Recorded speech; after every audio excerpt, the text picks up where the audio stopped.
What's going on, beautiful people? This is Jamiel Cal-Pin. Just woke up from a long nap, but I just had this thought. I had three things I was thinking about that I regret doing as a creative. First one is deleting my past. And what I mean by that is with a lot of my creative work, as time has gone on, I've deleted a lot of it. A lot of songs I've created, a lot of things that I've written, a lot of videos that I made. I deleted all of those things because I believed I needed to have a perfect portfolio or a clean slate to show to people. And that the old things that I was doing, the stuff that I did for fun back in high school or college, that stuff wouldn't be valuable anymore. And now at this point in time, I realized that was a really, really big mistake. And I regret deleting all that stuff, throwing away things from my past that even though I may have been ashamed of it, I could have embraced it and used it to my advantage, even if it was adding it to my portfolio as a creative. 2, not protecting my genius. I got this idea from Glenn Henry of Belief in Fatherhood. He did a talk about being creative some while back, and in there he talked about protecting your genius. I wish I knew that years ago because I feel like that's something that I'm learning to do now, but I wish I had learned to do it before. But it's this idea of your creative genius, this thing that is precious to you, your artistry, your creativity,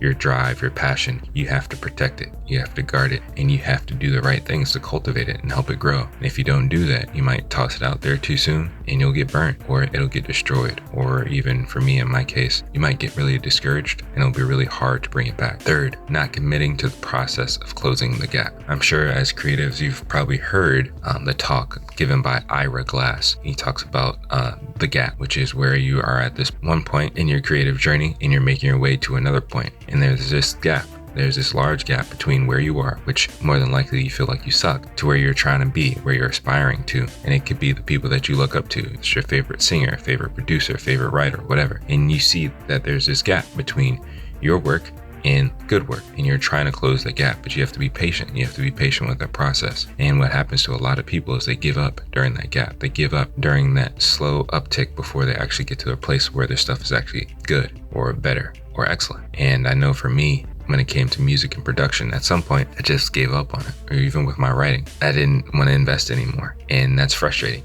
Looking back, if I just committed to it, I could have closed that gap and I would be so much further along. And I wanted to give a fourth bonus thing that I regret as a creative is not keeping the fun alive. So being a creative, whether you're trying to do it full time or whatever, you're trying to make money from it, trying to make money from your art and from your creativity can become a drag. It can become boring. It can become stressful. It can become really discouraging, but you have to remember to keep the fun in it. There's something there in what you're trying to create that inspires you, that helps you come alive, that brings you joy and happiness. Along with protecting your genius, you got to make sure to keep that fun there. With whatever you're creating, keep the fun alive.